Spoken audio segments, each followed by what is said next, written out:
2. Hey everyone, and welcome back to the channel. Today, we're re-diving deep into a modern classic that is both haunting and beautiful. Jean Rhys' 1966 masterpiece, Wide Sargasso Sea. This isn't just any novel, it's a powerful prequel to Charlotte Bronte's Jane Eyre, giving a voice to the infamous madwoman in the attic, Bertha Mason. But here, she is Antoinette Cosway, a young Creole heiress in 19th century Jamaica, and this is her story. So, grab a cup of tea, get comfortable, and let's explore this unforgettable world together. The novel is split into 3 parts, and part 1 throws us right into the turbulent world of post-emancipation, Jamaica. Meet our narrator Antoinette, as a young girl living on the decaying Calabria estate. The world she knows is falling apart. The abolition of slavery has left her family, former slave owners, impoverished and ostracized by both the black Jamaican community and the newly wealthy English settlers. Antoinette's mother, Annette, is a beautiful but fragile woman who slowly unravels under the weight of their social isolation and poverty. Antoinette's childhood is marked by loneliness and a deep sense of unease. Her only real friend is a black servant girl named Tia, but their friendship is complicated by the deep racial and class divides of their society. The tension at Calabria reaches a breaking point one night when a mob of resentful former slaves sets the house on fire. It's a terrifying, chaotic scene. In the panic, Antoinette's younger, disabled brother Pierre dies. This tragedy is the final blow for her mother, Annette, who completely loses her sanity. She is taken away, and Antoinette is sent to live in a convent school. This fire is a pivotal moment. It symbolizes the destruction of Antoinette's old life and foreshadows the tragic events to come. While at the convent, Antoinette finds a temporary sense of peace and order. But the shadows of her past and the fear of her mother's madness loom large. Part 2 shifts its perspective. The narrator is now a young, unnamed English gentleman who has come to Jamaica for an arranged marriage to Antoinette. We quickly realize this is the man who will become Mr. Rochester from Jane Eyre. Their marriage is a business transaction. He gets her substantial dowry of £30,000, and she gets the social protection of his name. From the very beginning, their relationship is built on a foundation of mistrust and misunderstanding. He is completely out of his element in the lush, intoxicating, and to him, threatening landscape of the Caribbean. He finds the culture, the people, and the very air to be alien and unnerving. They honeymoon in a remote house at Grand Bois, which means great forest. The setting is beautiful but also isolating and overwhelming.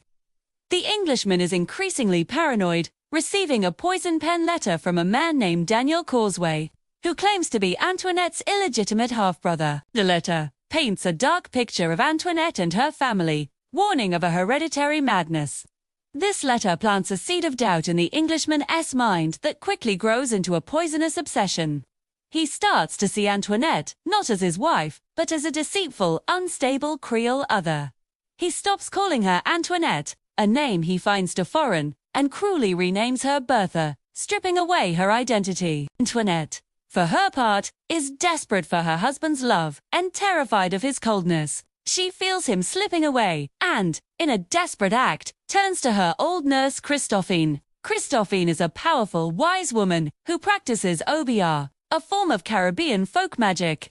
Antoinette begs her for a love potion to win back her husband's affection. Christophine warns her against it, but Antoinette insists. The potion, however, has the opposite effect. Instead of rekindling love, it makes the Englishman violently ill and confirms all his worst fears about Antoinette being wild and dangerous. This act of desperation becomes the final, irreversible turning point. He feels utterly betrayed and decides he has been tricked. His love, if it ever existed, turns to cold hatred. He resolves to take control of her and her money and to break her spirit completely. Part 3 is the shortest and most heartbreaking section. The narrative voice returns to Antoinette, but she is now completely fragmented and disoriented. She is a prisoner in the cold grey attic of Thornfield Hall in England, the very house we know from Jane Eyre. Her husband has brought her here, and she is guarded by a servant. Grace Poole. England is a nightmare for her, a place with no sun, no colours, no life. It's the complete opposite of her vibrant Caribbean home. She has no idea how long she's been locked away. Her memories are jumbled, mixing her past in Jamaica with her bleak present. She doesn't even recognize herself in the mirror, seeing a strange, ghost-like figure. She clings to the memory of her red dress, a symbol of her fiery spirit and her past life, too. In her confusion, she drifts through the house at night, like a ghost. She hears whispers about a young governess who has arrived at Thornfield. One night, she has a vivid, recurring dream. In the dream, she steals the keys, lights a candle, and walks through the house. The dream always ends with her setting the whole house on fire and then jumping from the battlements. The novel ends as Antoinette wakes from this dream for the last time. She picks up the candle, feeling a sense of purpose for the first time in years. She knows what she must do. The story ends right there, leaving us to connect the dots to the fire at Thornfield Hall described in Jane Eyre. Jean Rhys doesn't just give the madwoman a backstory, she completely reframes her narrative. Antoinette isn't born mad. She is driven to madness by colonialism, misogyny, and the cruelty of a man who refuses to understand her.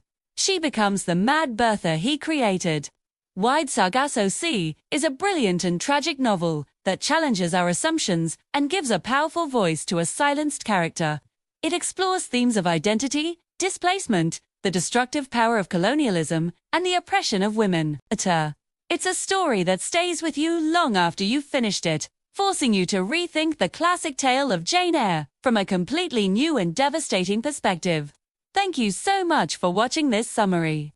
If you enjoyed it, please give this video a like, and don't forget to subscribe for more literary deep dives. Let me know in the comments what you think of Wide Sargasso Sea. See you in the next video.